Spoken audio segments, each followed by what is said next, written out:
So I'm sure you're all aware of the new generation's console war that is about to come forward. There's the Wii U, the PS4, and the Xbox One. Why they went with Xbox One, I don't know. They do realize that old people that are going to give their grandchildren the Xbox are less likely to purchase it because old people will think Xbox One isn't that the original Xbox, and I could not blame them for that because that's the impression it would give off. And they were originally going to name it the Xbox 720, I believe, because 360 times 2 is 720. In reality, graphics are a bell curve of functionality. There becomes a point in time where it doesn't matter how good the pixelation is, it doesn't get much better. You really can't tell the difference between a well-built PS2 game and a PS3 game, because after a while graphics just kind of become linear. And they realize this too. That's probably why they didn't go with the 720 route. But Xbox One is just so much worse. Now, this isn't my issue. What my issue is why are we giving money to these assholes when they're not even original enough to come up with a decent name for their console? PS4, really? The Wii U, really? And when you look back on it, what good games actually existed in the previous consoles? Think about the PS3, Xbox 360, and Wii for a moment. What games stick out in your mind as really good? And was it enough of those games to make up for the fact that you spent all the money you did on said games? Was it worth it?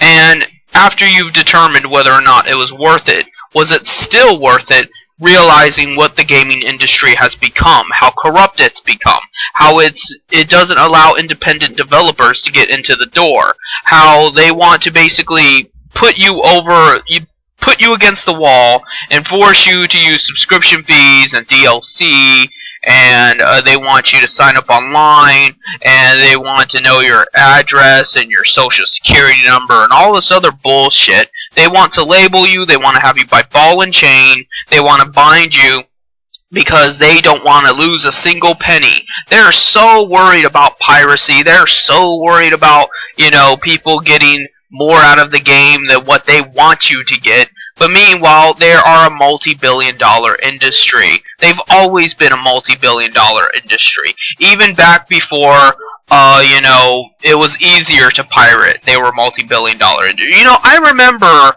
when gaming was more independent, when it was more hipster, I guess you could put it, because it was considered a nerdy thing to do.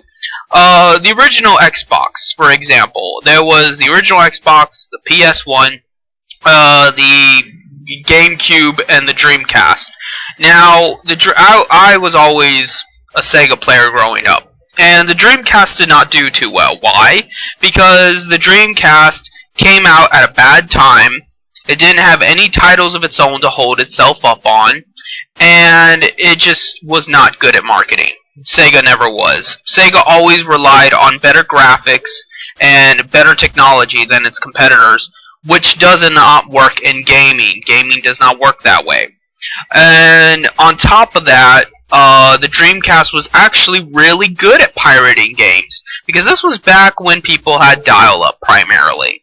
And the Dreamcast gave you a way of going online without the usual hazards of dial-up, because it was just better than a computer in that regard. It wasn't good being a computer in and of itself. It didn't have all the functions of a computer.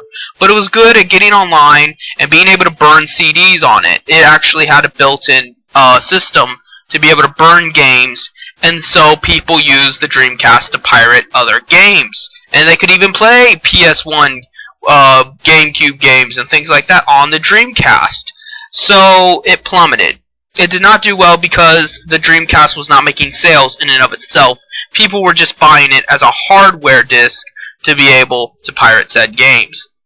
And obviously, some of the other companies were losing a little bit of money here and there too, but clearly not that much, because fact is, they're still in business. The fact is, it's Sega that suffered for that, not anybody else.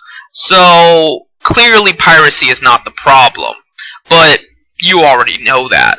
Well, the real problem is that the richer these guys get, the more they feel entitled to. The more they think they're entitled to screwing you over, treating you like a criminal, and essentially making your life a living hell. They, think that, they think you're responsible for paying $60 for a fucking game that you don't even get in completion. They want you to get DLC and shit on top of that. And while people argue the petty bullshit, like whether or not it's ethical to have DLC that's already on the CD itself, that's not the point. Why do you have DLC to begin with?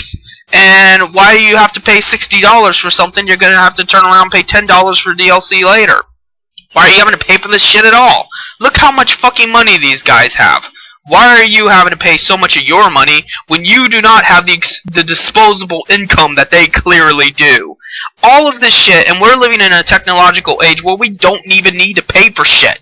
We could just burn everything. We could just copy it, pirate it, and distribute it. So, why are we still living in a capitalist society? Those are the kinds of questions you should be asking yourself. And more importantly, if they expect us to live in a capitalist society, they need to start treating us better. They need to start realizing, hey, they don't have a right to ban us. Then they should go behind us and protect us from getting server banned and things like that. If I were to make my Kickstarter game, that's actually what the niche is going to be. That you will never get banned. No company will be allowed to ban you from the game itself. No server will be allowed to ban you from the server. That'll be the terms of service. Not that they actually mean anything, but I will personally go behind you and make sure that you don't get banned. And if you do get banned, somebody's going to pay for it. That's what they should fucking do. Because with as much money as they're making off this shit, and with as much notoriety and power and leverage that they have because of it, because of the way the gamers have supported them for fucking decades, and because of the way that, they deal with so much, they deserve that. They deserve that kind of protection, and they're not getting it. So, that's really all I have to say here, is the fact that, they make us pay all this money. They make us go through all these hoops. And at the end of the day, you go to play your game, you might not even be able to fucking play it, because you might get banned.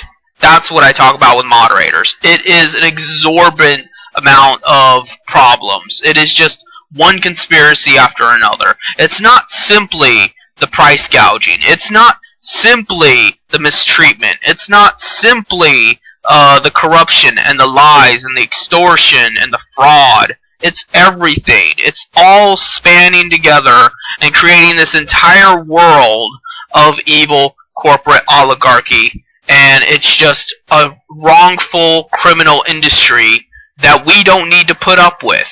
And it's about time people start realizing that. And they're probably not going to. They're going to rather attack me because they're fucking pussies. They don't want to attack their masters. They would rather just kiss their ass, not because they're going to get anything out of it, but I guess because of some kind of built-in reflex. Because of some kind of, human nature, where sucking master's dick is apparently more rewarding to them psychologically than actually fighting against the master and having nice things.